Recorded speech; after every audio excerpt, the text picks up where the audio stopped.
no Brasil uma data muito importante, que é o Dia dos Povos Indígenas, o dia 19 de abril, né? E o que será que essa data representa na história do Brasil, né? Será que nós estamos celebrando essa data ao longo dos anos com as reflexões necessárias? Estamos dando a esta data o seu peso histórico merecido? Isso é um pouquinho do que a gente vai conversar hoje. Vocês estão vendo a nossa apresentação aí na tela, certo? Certíssimo. Sim. Muito bem. Eu coloquei no chat para vocês uma mensagem com os links para vários materiais que nós vamos mencionar aqui hoje ou que nós vamos trabalhar diretamente, para que vocês possam depois ler esse material com calma ou rever o vídeo. Enfim, é um material muito interessante para vocês pensarem no nosso tema de hoje, né? O título do nosso encontro de hoje é Outras Histórias do Brasil. Será que a história do Brasil é uma só? Será que é só aquela história que nós aprendemos na escola? Quem conta a história do Brasil oficial? Essa que nos ensinaram na escola, né? Hoje nós vamos fazer um encontro com a obra de Daniel Munduruku para pensar um pouquinho sobre essas questões. Então vamos lá. Daniel Munduruku. Quem será esse personagem da nossa cultura brasileira? Quem pode começar lendo para nós o que está aí na tela?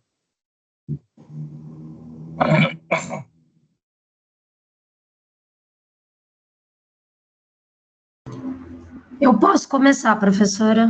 Por favor, vamos lá? Vamos, só um minutinho. Daniel Munduruku. Daniel Munduruku, Belém, 1964, é escritor e professor paraense, pertencente ao povo indígena Munduruku. Autor de 65 livros publicados no Brasil e no exterior, a maioria classificados como literatura infanto-juvenil e paradidáticos.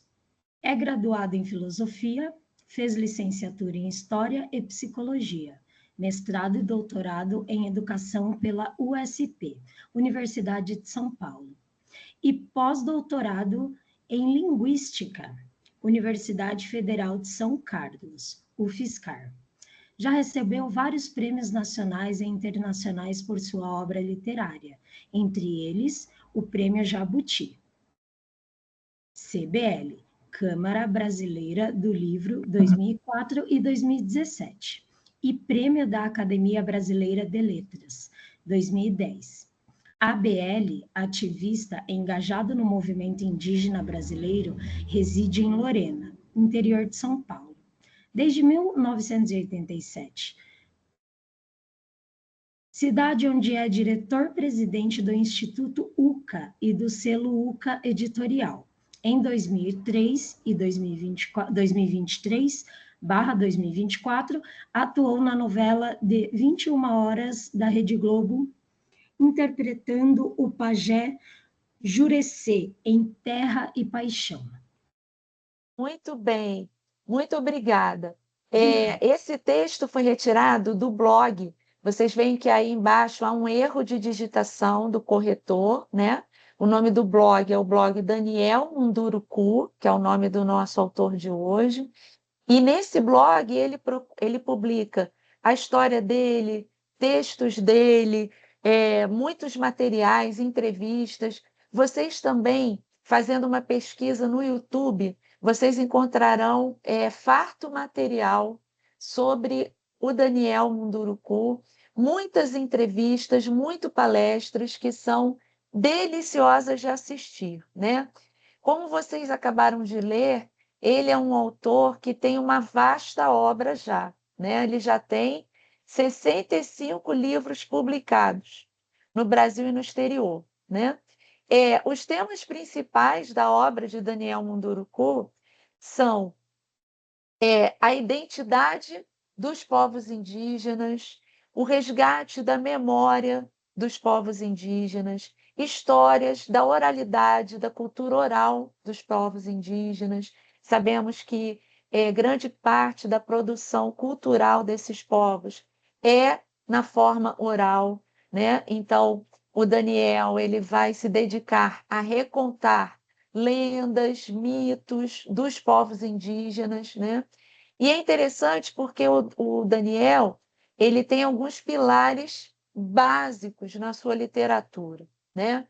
E para mencionar dois pilares básicos da literatura do Daniel Munduruku, nós temos, de um lado, a luta, né? Uma proposta literária de resistência e de valorização da identidade dos povos indígenas. Então, uma das bandeiras dele é justamente a discussão desse termo índio, que nós utilizamos por muito tempo, como um termo muito problemático, né? Primeiro que o termo índio, ele coloca no mesmo universo vários povos indígenas que são muito diversos. Portanto, o termo índio, hoje em dia, ele não é mais utilizado, ele não é recomendado, porque ele ignora a diversidade da cultura dos nossos povos originários. Quando a gente fala índio, fica parecendo que nós temos uma identidade uniforme, uma identidade única, e isso é um equívoco enorme. O que nós temos, na verdade, é um universo de vários povos indígenas, cada um com suas próprias características, cada um com suas lendas, com seus rituais, com a sua ancestralidade, embora, claro, eles compartilhem alguns aspectos comuns nas suas origens, nas suas tradições, né? Em segundo lugar, esse termo índio, ele também é desaconselhado porque ele remete a uma ideia de índio, entre aspas, que foi construída no nosso imaginário e que o Munduruku chama a nossa atenção de que é uma construção romantizada, né? Então, nós temos um índio que foi sendo construído no nosso imaginário através de uma literatura e de uma cultura canônica, né? Portanto, que estão no centro da nossa produção cultural, que é profundamente influenciada pelo olhar europeizante, pelo olhar da colonização, e que construiu no nosso imaginário uma ideia de índio, como sendo todos de um povo só, como eu já falei, e é um índio muito romantizado, né? Aquele índio que se aproxima muito do ideário do bom selvagem de Rousseau. Um índio que vive num estado de selvageria, no profundo da floresta, que representa uma certa pureza ancestral da humanidade.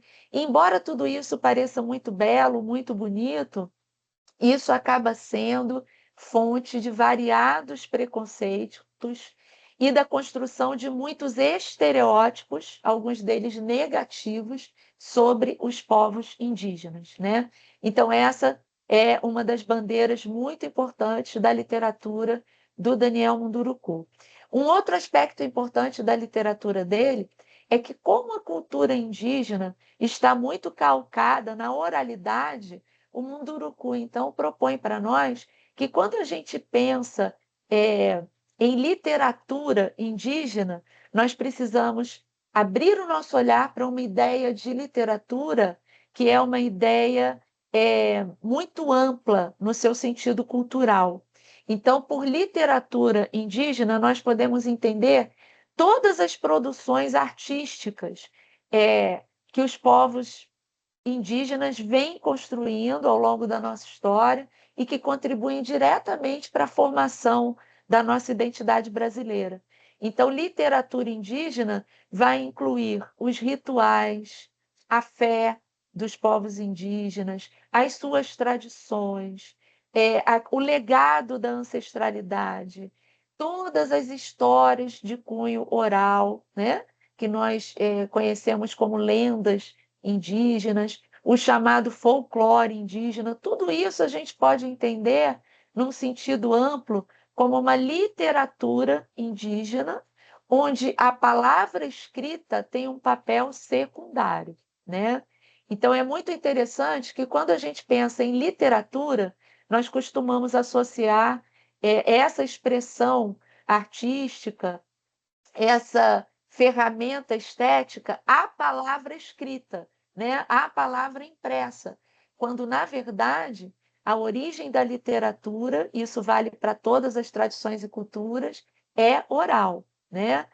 As histórias, antes de serem escritas, elas já eram contadas e já eram até pintadas, inscritas nas paredes, né? Quando a gente pensa nas pinturas rupestres, quando pensamos nas pinturas que os nossos homens, chamados homens das cavernas, deixaram impressas nas paredes da caverna, né? Contando, por exemplo, como havia sido a caçada do bisão. Todos aqueles desenhos têm uma narratividade, contam uma história, e isso é anterior à formação dos códigos escritos, né? Na história da humanidade. Então, é por isso que é absolutamente coerente, absolutamente desejável que nós pensemos na literatura indígena como uma literatura onde a palavra escrita não ocupa o lugar principal, né? Professora, posso falar? Pode, sim, claro. Esses dias, semana passada, no final de semana, inclusive, eu fui no movimento MEL, Mulheres em Luta. Eu não sei se a senhora tem conhecimento Pode desse contar, por movimento. favor, aqui para nós, para quem não E conhece. ali eu conheci a Célia Chabriaba, que ela é uma deputada de Minas Gerais e ela é indígena. Ela defende os Yanomamis e ela contou relatos, trouxe a sua fala e a importância de espaços. E Uhum. é uma cultura muito rica. Eu fiquei impressionada. E também fiquei impressionada com a história do Munduruku, agora que a senhora contou. Sim, muito bom. Sim, é uma história que nós precisamos fazer o nosso próprio letramento, porque a história, digamos assim, a história não oficial, a história daqueles que não estão incluídos nos livros de história, não foram ensinados para nós na escola, né? Essas histórias não foram ensinadas para nós. E nós precisamos correr atrás desse letramento, precisamos resgatar como de fato foi, como de fato é a história dos nossos povos originários, dos nossos povos indígenas, assim como precisamos resgatar como de fato foi a nossa história colonial, né? Uma história sangrenta, a história da colonização do Brasil, uma história sangrenta, uma história de escravização, de opressão aos povos originários inicialmente e depois aos povos vindos da África, né? Sequestrados e trazidos à força para serem escravizados aqui no Brasil. Nós aprendemos essa história na escola de forma incompleta, para dizer o mínimo, com um olhar muito enviesado. E hoje é importante que a gente faça essa desconstrução, né? E é exatamente sobre isso o nosso material de hoje. Nosso material de hoje vai ser um vídeo em que o próprio Daniel vai contar para nós uma de suas crônicas, né? São crônicas que estão publicadas no livro dele, chamado Crônicas Indígenas para Rir e Refletir na Escola. É a crônica que se intitula O Índio é Mesmo Preguiçoso? Né? O título dessa crônica é uma pergunta. Então, eu vou parar agora o compartilhamento para a gente poder passar para o compartilhamento do vídeo.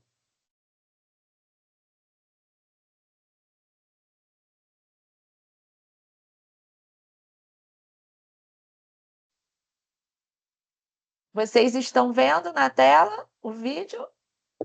Sim. Sim? Vou começar então a reprodução, tá? Sim. Olá, queridos amigos, queridas amigas. Ouviram o Sim. áudio do vídeo? Ouviram? Sim. Então vamos lá. Sim. Vou pedir para todo mundo agora desligar o microfone para não comprometer o áudio do vídeo, tá bom? Muito bom dia. Hoje, 24 de abril de 2024, dia único da nossa existência. E eu desejo um dia muito feliz para vocês. Hoje eu gostaria de compartilhar uma crônica de um dos meus livros, Crônicas Indígenas para Rir e Refletir na Escola. São crônicas que eu fiz para um pouco rir daquelas anedotas todas que normalmente as pessoas dirigem aos povos indígenas, mas às vezes falam das suas próprias, dos seus próprios desconhecimentos, das suas próprias ignorâncias. E eu queria ler para vocês uma dessas crônicas, a de número 5, que pergunta: o índio é mesmo preguiçoso? Vamos à crônica. Ouvi outro dia mais uma anedota reflexiva sobre os indígenas. Essa traz um pouco de reflexão que nos ajuda a pensar sobre as incompreensões que cercam nossa gente originária. Me contaram assim: um dia, um homem foi visitar uma aldeia no Mato Grosso do Sul. Ele era sulista, desses que vão para o norte para colonizar por conta da fama de trabalhadores que eles têm. Chegou, olhou, viu as crianças brincando, as mulheres coletando mandioca, os jovens tomando um delicioso mate gelado. Depois foi até a beira do rio e observou que havia um caiuá deitado numa rede Oi? e segurando uma vara de A pescar. imagem sumiu. O estrangeiro Ô, Preta. chegou pertinho do moço pescador e percebeu que ele estava ali acompanhado Agora de um apareceu. curumim. Voltou? Agora voltou. Tá, vou voltar um pouquinho o vídeo. Traz um pouco de reflexão que nos ajuda a pensar sobre as incompreensões que cercam nossa gente originária. Me contaram assim: um dia, um homem foi visitar uma aldeia no Mato Grosso do Sul. Ele era sulista, desses que vão para o norte para colonizar por conta da fama de trabalhadores que eles têm.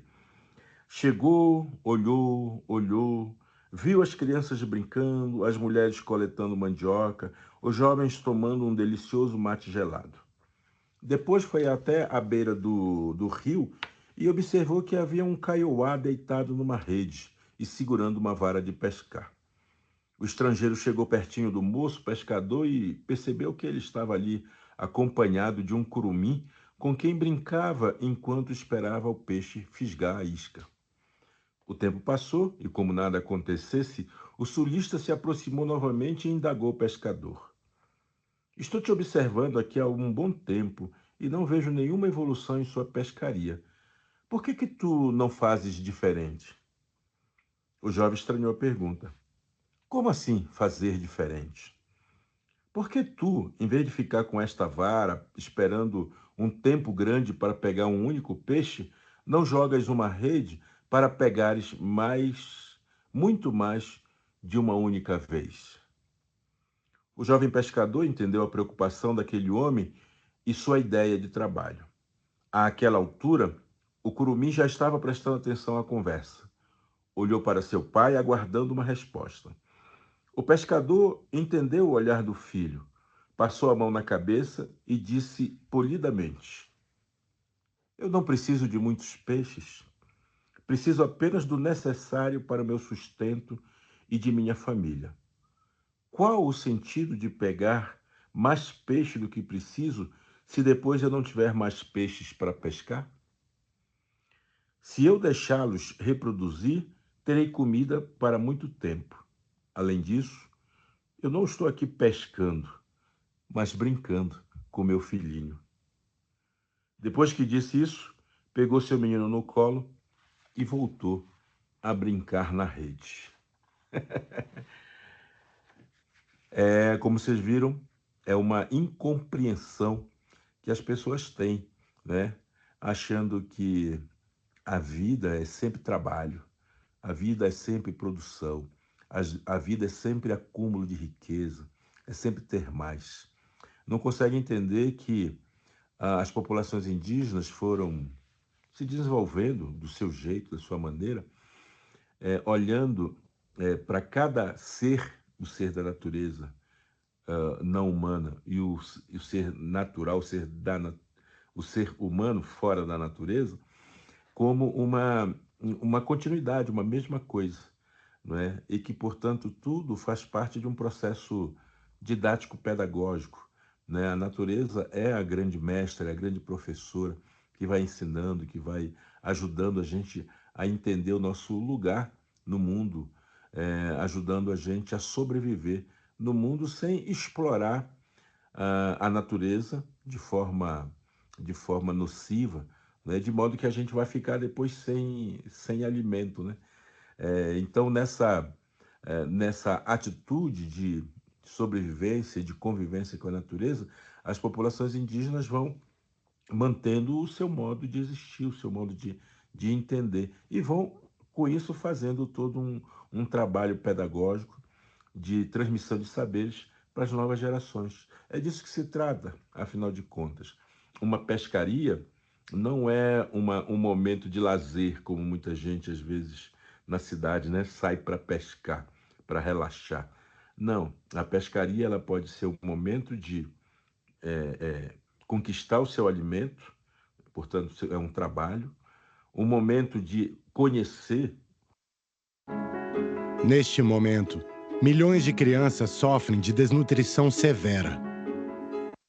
O território que você habita, portanto, conhecer os rios, né? E quando você conduz a criança, leva a criança consigo para fazer essa mesma ação, você está também educando, está ensinando o olhar da criança para o seu entorno, está educando o modo da criança se relacionar com a natureza, portanto, e o modo como ela vai aprendendo a interagir com essa mesma natureza.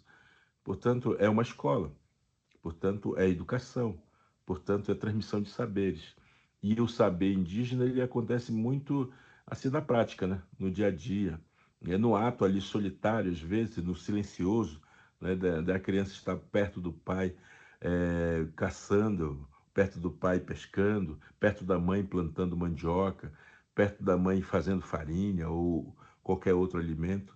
A criança estar ali ao mesmo tempo que ela está brincando, ela está aprendendo. Ao mesmo tempo que ela está aparentemente sem fazer nada, ela está, na verdade, treinando o seu olhar para ver as coisas ocultas às nossas próprias, à nossa própria mentalidade, né? O nosso próprio jeito de construir o nosso lugar no mundo, o nosso estar no mundo.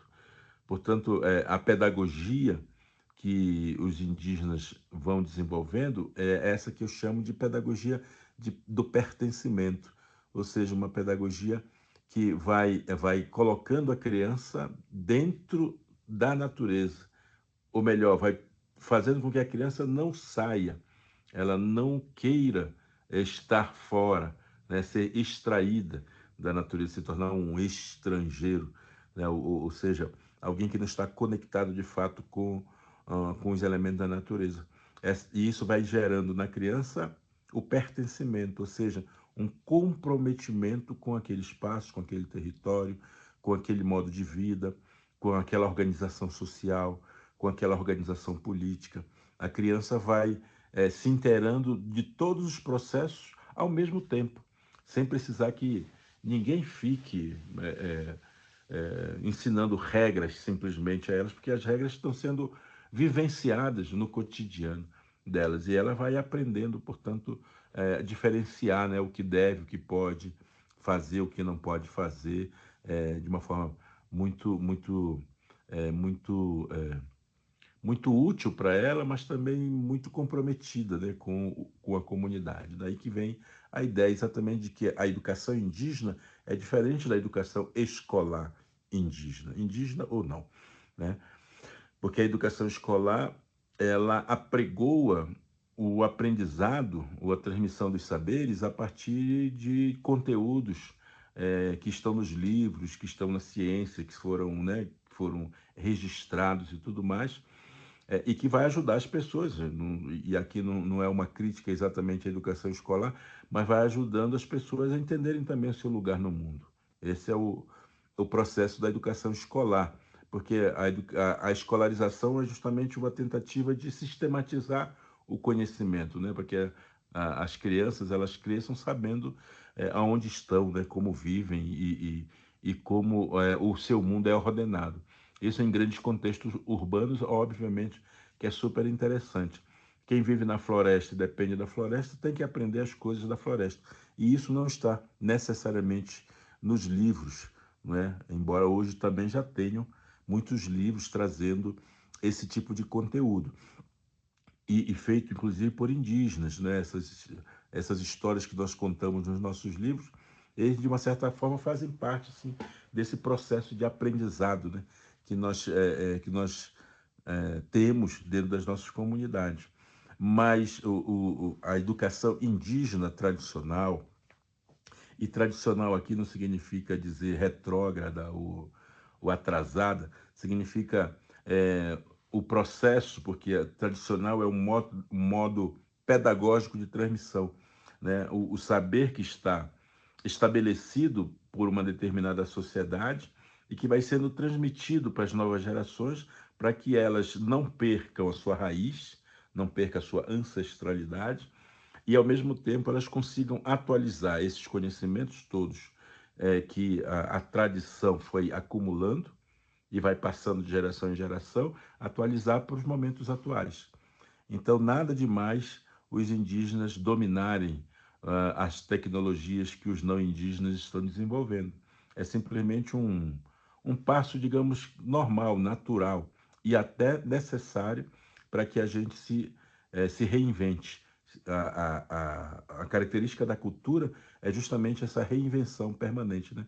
Nós precisamos nos reinventar o tempo inteiro para poder construir o nosso pertencimento ao mundo a partir da ideia do presente. Então, pertencer é se comprometer. E a gente só se compromete quando a gente vive o agora, o presente, o hoje.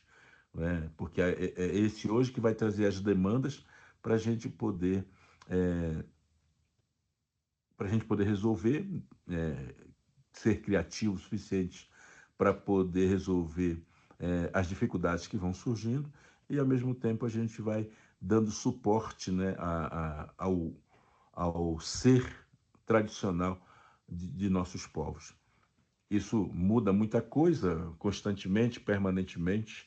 Não há possibilidade de a gente achar que os indígenas são os mesmos, os indígenas do século XXI são os mesmos do século XVI, né? Pelo contrário, são os mesmos povos, mas com uma realidade distinta. Carregam consigo a ancestralidade, a tradicionalidade, mas vivendo nesse momento, nesse agora, nesse hoje, e, como eu falei, respondendo de forma criativa às demandas que o hoje traz para a gente. Tá certo? Então, nesse dia, 24 de abril, sejam felizes e, se puderem, acessem aí esse livro, que é da editora Moderna, tá? Crônicas Indígenas para Rir e Refletir na Escola. E isso vai ajudar vocês também a entender um pouco mais o processo de formação da sociedade brasileira, o complexo preconceito que constantemente ainda está presente na sociedade e como essa sociedade tem olhado para os nossos povos de formas equivocadas. Grande abraço, fiquem bem e seguimos adiante.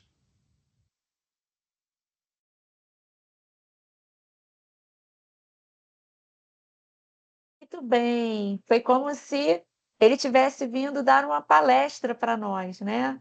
Tivemos a oportunidade de ouvir a crônica contada pelo próprio autor e depois toda essa análise, essa reflexão que segue ao texto. O que chamou a atenção de vocês na fala que nós acabamos de ouvir? Para vocês, que pontos são principais? O que vocês destacariam?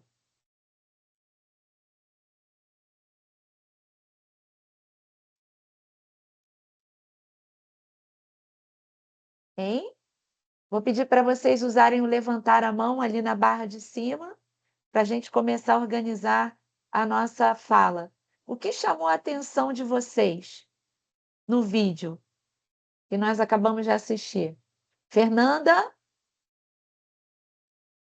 Oi, eu achei muito interessante o vídeo, é bem importante mesmo. E o que mais me chamou a atenção é dessa ironia, né? Que realmente o índio é vagabundo, essas coisas assim, não existe, né? Se não fosse o índio, eu acho que a gente não respiraria, porque eles foram o único que preservou a natureza de fato, como ela deve ser, entendeu? Então, deixo aqui toda a minha admiração, todo o meu respeito pelos índios. É isso. Muito bem, pelos povos indígenas, né? Que são várias tribos, vários povoados diferentes. Povos Obrigada, indígenas. Fernanda.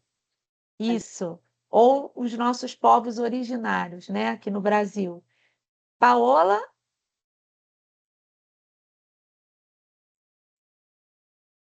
Paola? Pronto. Oi, estou aqui. Eu achei importantíssimo a questão de desmistificar essa coisa que não conhecemos, porque quando não conhecemos, somos ignorantes na questão de entender. Então, é óbvio que a cultura indígena é importantíssima. O nosso povo originário, ele é o início de tudo. E o conhecimento abrangente de plantas, ambientes, climas, envolve tudo. Inclusive, eu acho muito importante que as ODS que foram estipuladas para o mundo até 2030 envolvessem muitos povos originários, porque eles são essa origem.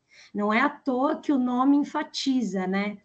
Então, tudo que ele falou é extremamente importante. E a nossa ignorância também da soberba, do querer sempre mais, sendo que eles têm essa cultura de o suficiente é o necessário. Então, muito mais do que uma lição, um aprendizado para a gente. Muito bom, muito bom. Laine?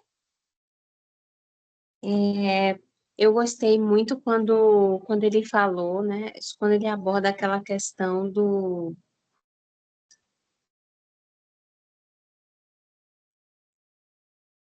Seu da áudio. vivência. Ah, tá me ouvindo agora? Agora sim. Pronto. Repete, A por forma favor. que eles. Pronto, eu gostei muito da parte que ele fala, da forma que eles aprendem, né? Na vivência. Uhum. Que não Sim. como nas escolas, de forma nenhuma, como ele falou, desmerecendo a forma que é aprendido na escola, mas com a vivência, ali as crianças, né, os jovens vão se apropriando, né, daquele aprendizado, daquele conhecimento e também da cultura, e aí eles vão perpetuando também, acrescentando novas, enfim, né, se apropriando da cultura. Então, eu achei muito interessante porque a gente estuda muito, a gente da pedagogia estuda muito sobre a praxis, né? Que é justamente a teoria junto com a prática. O quão é importante não saber apenas a teoria. A prática é importantíssima para assimilar, né? E aí a gente vê aí neles a cultura do aprender fazendo, aprender vendo o outro fazer e fazendo também. Então, forma muito mais do que o aprendizado, forma também o significativo daquilo, né? A importância daquilo. Muito bom, excelentes contribuições. Vocês trazem pontos muito importantes para a nossa reflexão. E para a gente encerrar essa parte, eu queria que vocês pensassem o seguinte: de onde vem o título desta crônica? O índio, que no título está entre aspas, né? Já vimos que essa palavra não é mais desejável. O índio é mesmo preguiçoso? De onde vem esse título? De onde vocês acham que o que inspirou o autor a colocar esse título na crônica? Os estereótipos, né, que colocaram os preconceitos em relação aos indígenas. Muito bem. Que estereótipos são esses? deles se pintarem. Isso aí foi uma forma do branco, né, de fazer esse tipo de comportamento em relação ao índio. Eu também acho isso, que os brancos eles botaram muito preconceito em cima. E por eles ter poucas roupas aqui indígenas do Brasil, né? Poucas roupas, essas coisas. Aí botaram eles como se fosse um folclore, entendeu? Ah, não faz nada, pesca, caça, rede. Então, botaram esse tipo de estereótipo neles, entendeu? É o um dos, né? Mas tem vários. Muito bom. Porém, essa ideia do indígena preguiçoso é uma ideia que tem raízes históricas. Onde será que essa ideia nasceu? Paola levantou a mão.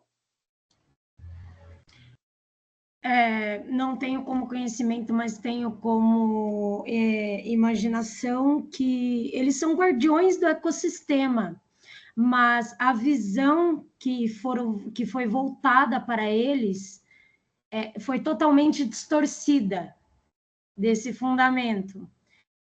Eles eram vistos como povos neandertais que só usavam lanças e caçavam e não tinham essa aptidão, essa sede de sempre querer colonizar ou então fazer cidades, montar cidades de pedra. Então, eles foram muito taxados Sim. de forma errada.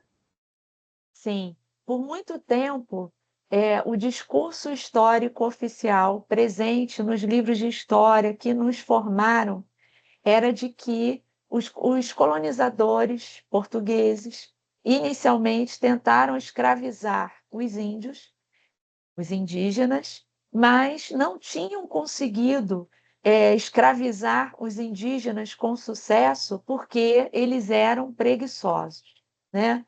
Não se adaptaram ao trabalho escravo. Imaginem só se é possível alguém ter estímulo, produtividade ou motivação para trabalhar à força como escravo, né? Aprisionado, sofrendo castigos físicos e sem qualquer remuneração, né? Então, mesmo nós, mesmo os livros da escola, apresentaram para nós essa ideia de que os indígenas eram pessoas indolentes, preguiçosas, que não aceitaram trabalhar para os portugueses, né? Como se fosse motivo de elogio alguém aceitar executar um trabalho escravo, né? Quando, na verdade, os motivos para os indígenas não se adaptarem ao trabalho escravo foram de outra ordem, né? Não tinha nada a ver com preguiça, tinha a ver com alguns fatores, né? Primeiro, os indígenas só conheciam a produção de subsistência, ou seja, eles produziam apenas para as suas necessidades, que é bem o que o Daniel fala aí no livro, no vídeo que nós acabamos de ouvir, né?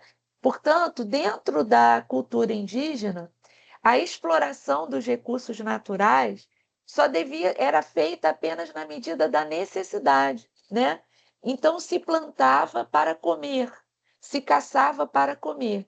Eles não tinham a noção de excedente, né? Portanto, quando os portugueses os escravizam e os obrigam ao trabalho em larga escala nas plantações de cana-de-açúcar, né? Primeiro na extração de pau-brasil, que inicialmente se dava até fora de um contexto tão escravizador, né? Quando era a extração de pau-brasil, a gente ainda tinha a ideia do escambo, né? Então, os indígenas produziam, faziam a extração do pau-brasil para os portugueses em troca de pequenos presentes, né? Pentes, espelhos, enfim, utensílios manufaturados que eles não conheciam e que para eles representavam um tesouro valioso, né? Depois, numa outra etapa, quando os portugueses passam a explorar o plantio da cana-de-açúcar efetivamente, os indígenas são escravizados para trabalhar nas lavouras de cana. e aí para uma produção de larga escala, né? Com uma tremenda produção de excedentes para gerarem lucros, né? Para se tornarem comércio, e os indígenas não se adaptam a esse modelo, né? Porque eles sequer conheciam essa ideia de trabalhar para produzir muito mais do que é necessário para ganhar dinheiro, né? Em segundo lugar, nas sociedades indígenas, a agricultura era um trabalho exercido pelas mulheres. As mulheres da tribo é que faziam as pequenas roças de mandioca, de outros elementos. Então, para os homens, era também muito estranho participar de lavouras. Isso não estava na natureza deles, na criação deles, né? Outro motivo é que os indígenas pegaram inúmeras doenças pelo contato com o homem europeu, né? Quando os europeus aqui chegaram, transmitiram aos indígenas uma série de vírus, infecções, bactérias que o organismo indígena não tinha condições de combater. Então, eles morreram aos milhares, né? Foi uma das grandes causas de extermínio dos povos originários aqui no Brasil. Foram as doenças que eles pegaram com os homens brancos, né? Além do processo de escravização, dos castigos e dos assassinatos.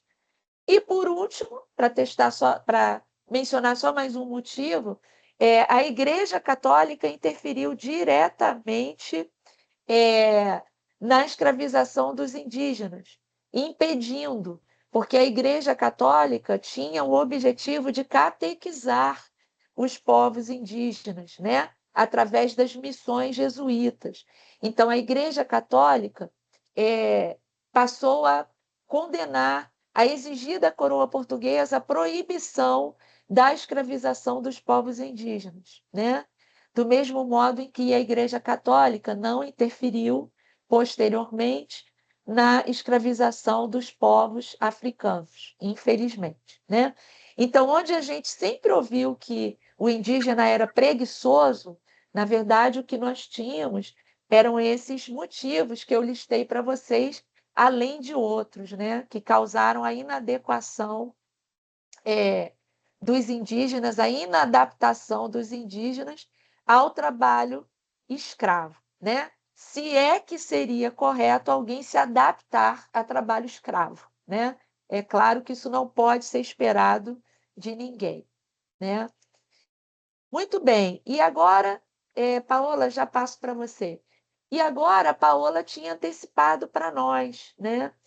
Nós vivemos hoje numa etapa em que se busca uma conscientização de que é preciso instaurar uma nova forma de se relacionar com a natureza, caso nós desejemos sobreviver, desejemos continuar vivos, né? Caso a humanidade deseje continuar viva aqui na Terra, ela precisa desenvolver um outro tipo de relação com a natureza, né?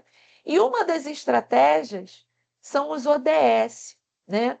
Os ODS são Objetivos de Desenvolvimento Sustentável que representam um pacto entre as nações que participam da ONU, né? São pactos para uma Agenda 2030 que prevê a construção de um mundo harmonioso que se paute pela paz entre os povos e por uma relação harmoniosa com a natureza e por uma ideia de um desenvolvimento sustentável, ou seja, uma utilização de recursos que não destrua completamente o nosso planeta, né?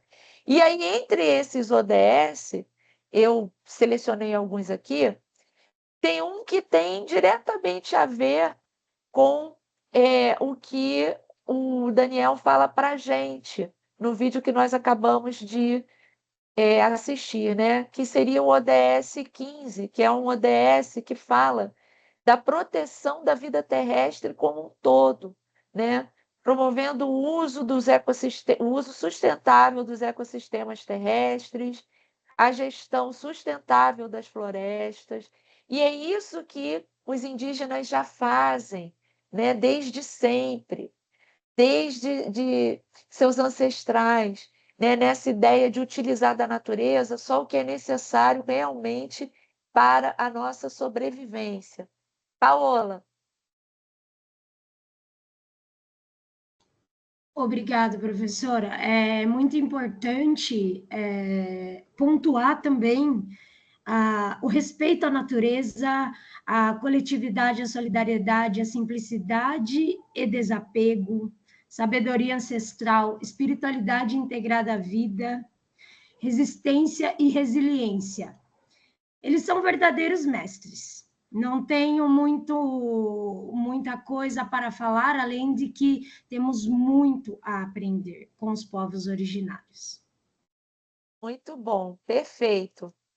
E agora, então, chegou o momento da nossa atividade criativa de hoje, né? Vou pedir para a professora Tatiane, por favor, divulgar o nosso Forms, onde vocês verão a atividade. Olha, ele já está aí no chat.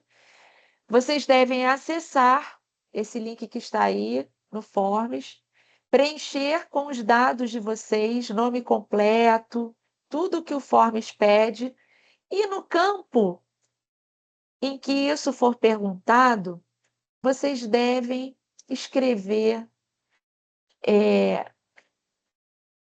como vocês veem a resposta de vocês a essas duas provocações que eu coloquei aqui. O que você entendeu por pedagogia do pertencimento, mencionada por Munduruku? E como a pedagogia do pertencimento pode nos ajudar no enfrentamento das urgências ambientais do nosso tempo? Né? Vocês falaram, comentaram ao longo do nosso encontro de hoje, vocês comentaram com muita precisão, de forma muito bem argumentada, né? O que os povos indígenas têm a nos ensinar a partir da sua relação com a natureza, né? No que esses ensinamentos podem contribuir para que a gente preserve o nosso planeta, para que a gente enfrente as nossas crises atuais, né? O destino do nosso lixo, a gravíssima crise climática, as mudanças climáticas que vêm ameaçando a nossa sobrevivência, o desmatamento. Como é que a pedagogia do pertencimento pode nos ensinar e pode nos ajudar a enfrentar essa questão?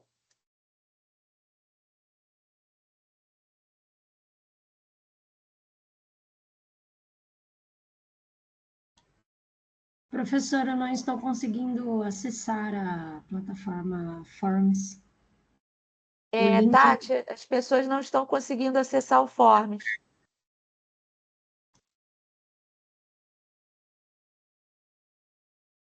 E não consegui abrir. Agora, para eles, eu não sei o que está acontecendo. Talvez esteja pedindo para entrar só com e-mail. Tem que desabilitar isso. Tem uma configuração no Forms que a pessoa só pode entrar a partir de uma conta de Gmail. Tem que desabilitar isso. Eu cliquei Exato, e para mim também pediu conta.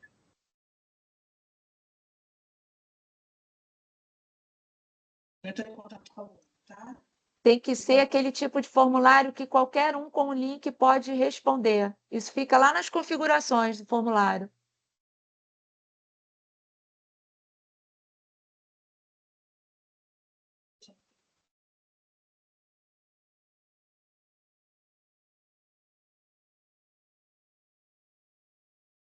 Alguém conseguiu entrar para responder?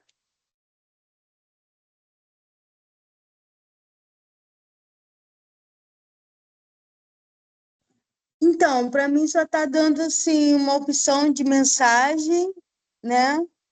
Agora eu não sei se é esse formulário que vocês estão falando.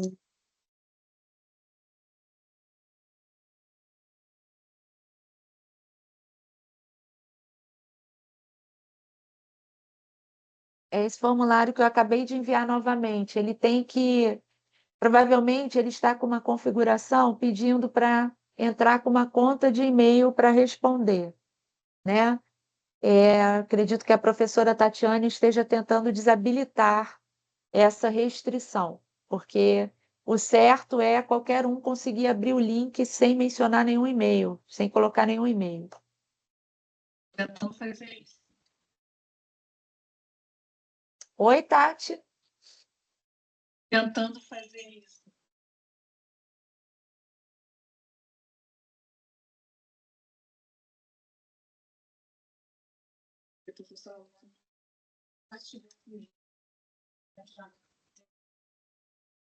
Enquanto isso, pessoal, vou pedir para vocês irem respondendo a pergunta aqui no chat, que aí depois é só vocês copiarem e colarem lá no formulário. Vamos lá? Vamos escrever aí no chat. Ó, muito bem, Paola foi rápida, já colocou. Vão colocando as respostas de vocês aqui. Ou vocês digitam aí em algum lugar no computador de vocês, notas do celular, depois vocês copiam e colam aqui, para depois copiar e colar no formulário. Vamos ver a da Paola. Os povos indígenas ensinam a viver em harmonia com a natureza, valorizando o equilíbrio e o respeito ao meio ambiente. Suas comunidades praticam a coletividade, o compartilhamento e a simplicidade, longe do consumismo moderno. Guardam seus ancestrais, principalmente sobre a saúde, sustentabilidade, sua espiritualidade, em todos os aspectos da vida. Valdeci é uma abordagem educacional que enfatiza a importância de criar um ambiente de aprendizado onde os alunos se sintam seguros, valorizados, incluídos e conectados à sua turma, à sua escola. Muito bom. Gente, as perguntas não estão na tela, não? Espera aí. Tinha saído mesmo. Estou colocando de novo, tá? A pergunta está na tela? Vocês estão vendo a Sim, pergunta na está. tela? Agora tá, professora. Obrigada. Nada.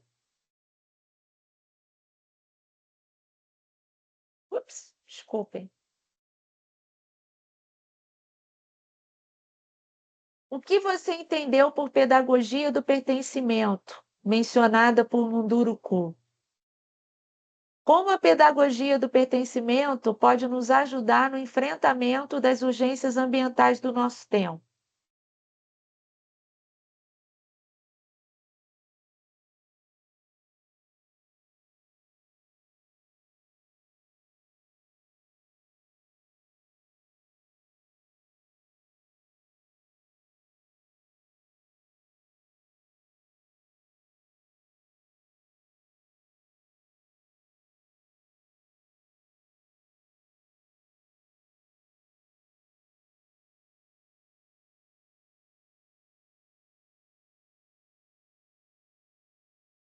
Tati, conseguimos desbloquear o formulário?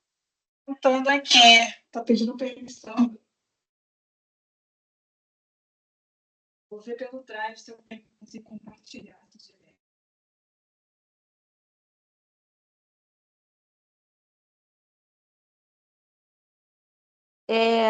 Eu acho que tem que abrir aquela parte mesmo de configuração do formulário. Não sei se Enquanto isso, pessoal, vocês permissão podem ir para isso, respondendo né? aqui no chat, tá?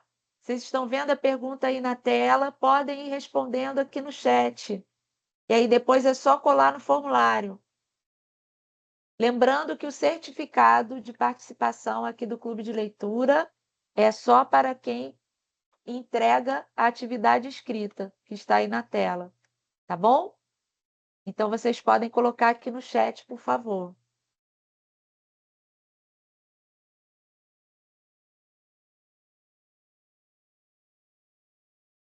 Não está preenchido comigo.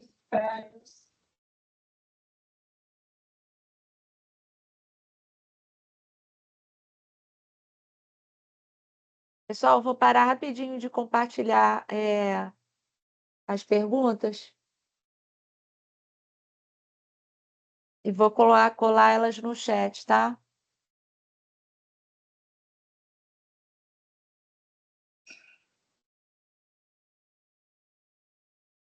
Ó, as perguntas estão no chat, tá? Vocês podem ir respondendo aqui no chat. Oi, Tati? Oi, Tati? Conseguiu?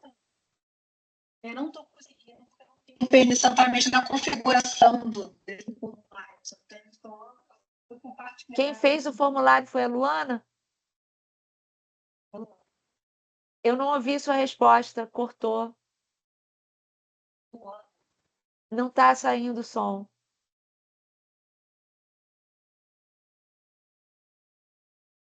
Foi a Luana?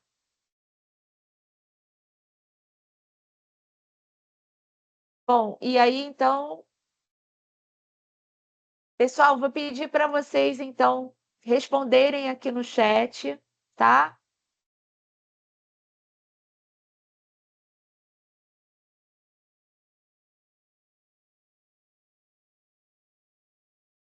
Laine já colocou a resposta dela.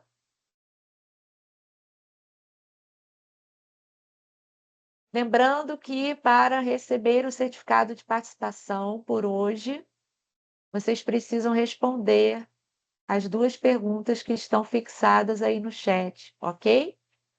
Apenas assistir ao encontro não recebe certificado de participação.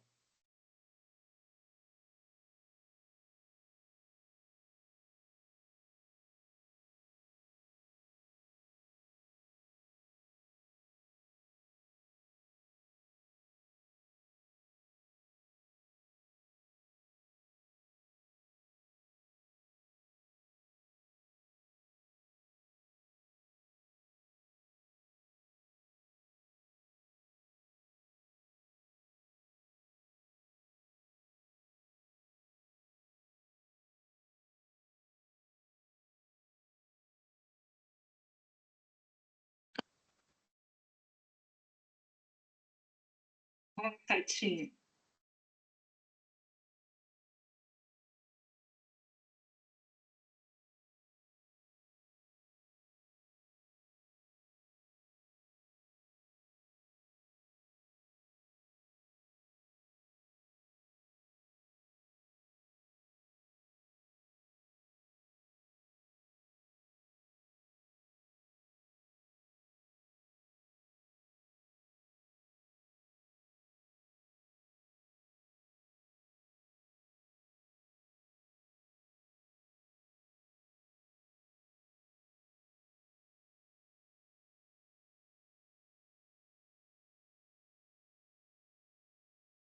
Muito bem, estou vendo aqui várias respostas no chat. Copiem essas produções de vocês, que estão excelentes, e a professora Tati vai trazer uma solução para nós, que ela já colocou aqui no chat. Né, Tati? As pessoas estão me escutando? Sim. Eu estou falando bem devagar. Eu peço a vocês, já tivemos esse pequeno problema. Dá para solucionar, dá para... Peço desculpas, né? Mas eu preciso esse... Ai, que eu peço a vocês. Para que vocês... Tati, não está dando para entender, infelizmente. Eu vou falar então, tá? Tá bom?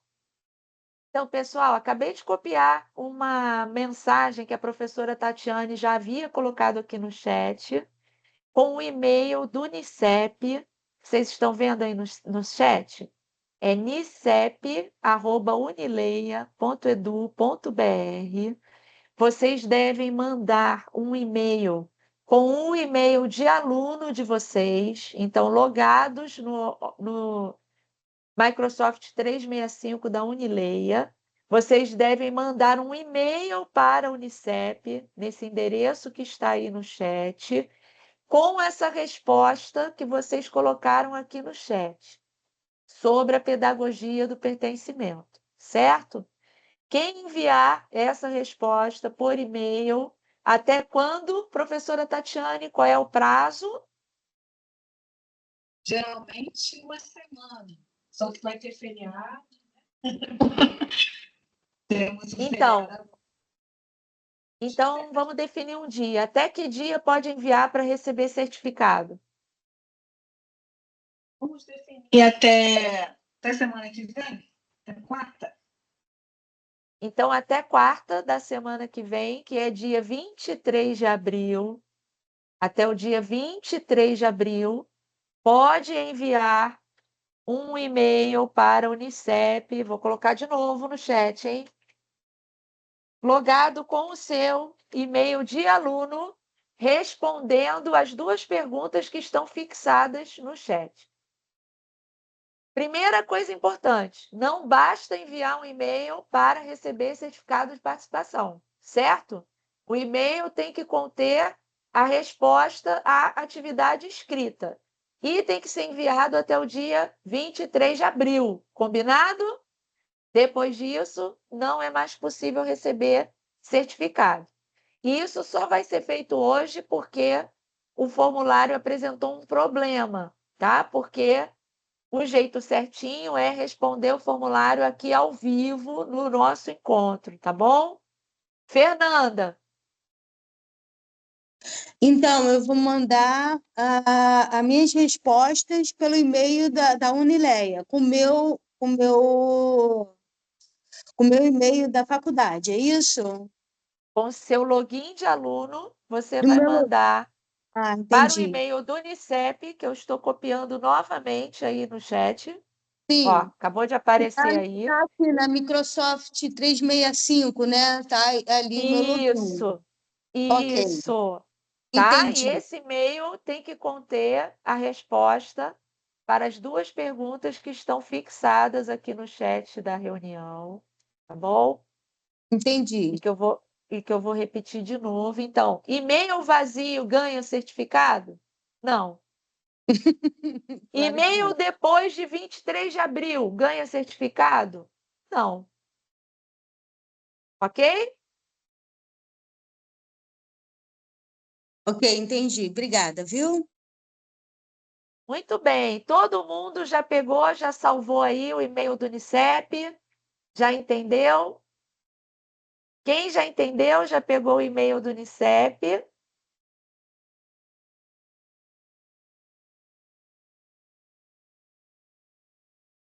Professora, eu entendi direitinho. Minha dificuldade é que quando eu clico, eu já coloquei a resposta, tudo, mas ele não me dá a opção de mudar para o e-mail da Unileia. Ele está como e-mail de Gmail. E eu não estou vendo a opção para trocar. Não é. Pessoal, não é para tentar preencher o formulário com o e-mail da Unileia, ok? Não é para fazer isso, não. É para enviar um e-mail comum para o e-mail do Unicep. E nesse e-mail que vocês vão enviar para o Unicep, um e-mail comum, vocês vão, no corpo do e-mail, lá no texto do e-mail, vocês vão responder a essas 2 perguntas que estão aqui no chat, tá bom? Não tem como abrir o formulário com o e-mail da Unileia, porque para abrir formulário do Google é preciso uma conta de Gmail, e aí não é o e-mail da Unileia, tá bom? É justamente esse o problema que deu hoje. Obrigada, professora. De nada, Laine. Ficou claro agora? Eu expliquei direito? Ficou sim, então. Obrigada. Que bom. Então, pessoal, quem já guardou o e-mail do Unicep, quem já guardou as 2 perguntas, já pode se despedir do nosso encontro de hoje, tá bom? Muito obrigada pela participação de vocês.